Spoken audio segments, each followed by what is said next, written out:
So ngayon mga Kanay TV, nandito ko ngayon sa bukid kasi wala tayong trabaho kasi maulan. Kaya yun, dito lang muna ako tumambay. Naisipan ko ditong tumambay, pero yun, doon may nag-harvester sa mga banda doon.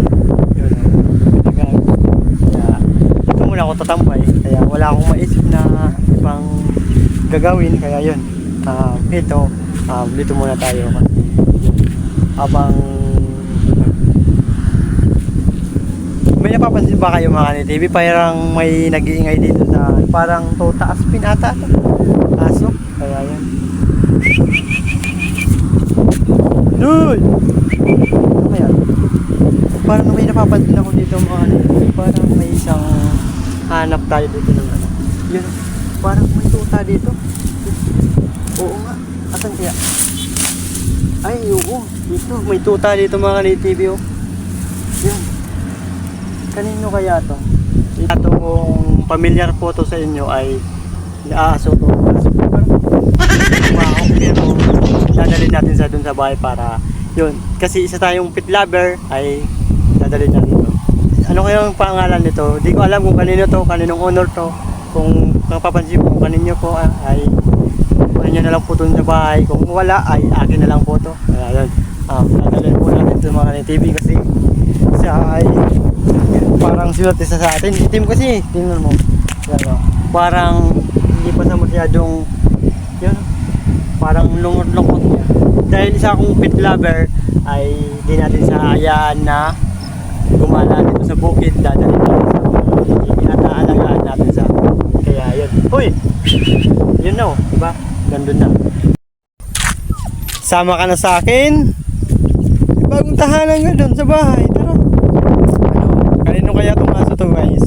Ay nandito kaya sa bukid. Kaya nakuha ko rin kasi isa rin akong pet lover. Kaya hindi ko sa hayaan na gala-galang dito sa bukid ay kukunin natin sa dito. Kaya yun, kung makikilala po ng isang kung kanino pong owner to ay kung makikilala nyo po ay kunin nyo na lang po ito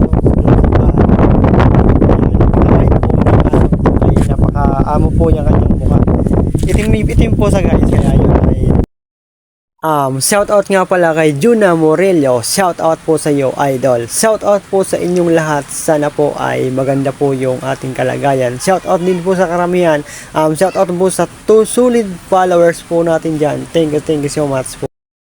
Kasi inabot po kami ng ulan. Yan o. Kaya yun ay kanino kaya to?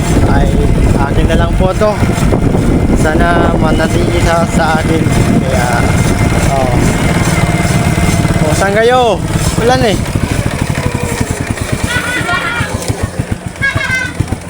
Silong muna tayo dito mga Kanay TV kasi inabot po tayo ng ulan dito. Kaya palipasin na muna natin yung ulan. Kasi nandito ako sa mga kahoy. Kaya yun. Ito yung napakcute na aso. Kaya yun.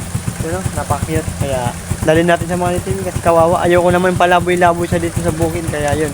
Kaninong unor kaya? Napakaganda kaya o tinapon? Hindi ko alam. Kasi nakakarwas kasi napakaputik at maulan din kasi. Kaya yun. Sobrang sanay na sanay siyang sumakay sa motor. Mukhang naiwan sa dito kaya yun. Dadalhin natin sa. Di ko alam kung anong pangalan nito. Papangalanan na lang natin pagdating natin sa bahay. Kaya yun mga Kanay TV. Tapos yun, may pusa pa dito mga tinapon. Ayaw ko naman dalhin yan. May pusa pa talaga. Baka mga kasama yan. Ming! Ming! Ming! Ming! Ming! Ming! Ming! Ming! Ming! Ming! Ming! May pusa doon mga Kanay TV. Tapos isang pinakaswerteng tota. Napakaganda at napakaamo. Tapos may mga pusa pa dyan. Ming! Ming! Sama kayo? Ampunin? Ming! Yun. Ming! Ming! Ming! Ming! Ming! Ming! Ming! Yun pa pusa. Pag gusto niyo mga Kanay TV humanap kayo ng pwedeng mapag-aalagaan nitong mga hayop gaya nitong aso ay punta lang po kayo dito sa may Bacolod. Dito yan sa Baaw. Kaya yun. Yun gaya niyan. Nakuha na ako. Tara. Ciao.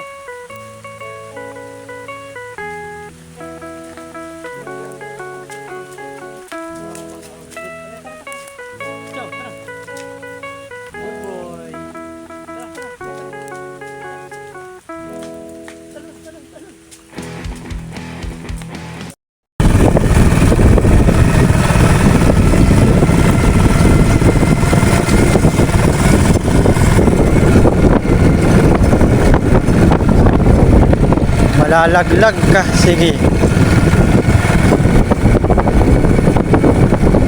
Hawak ka lang. Mukhang sanay-sanay na po siya. Sumakit talaga sa motor. Tingnan mo, isang kamay lang. Tapos gusto rin niyang ilamping at sumakay sa aking motor. Dahil po inabot na po kami dito ng malakas na ulan. Kaya hindi po siya malalaglag, guys. Kasi yung paa niya nandun, nakaapak din sa manubila. Kaya yun. Hanggang dito na lang muna, guys, yung aking video. Bye bye for watching. Thank you so much.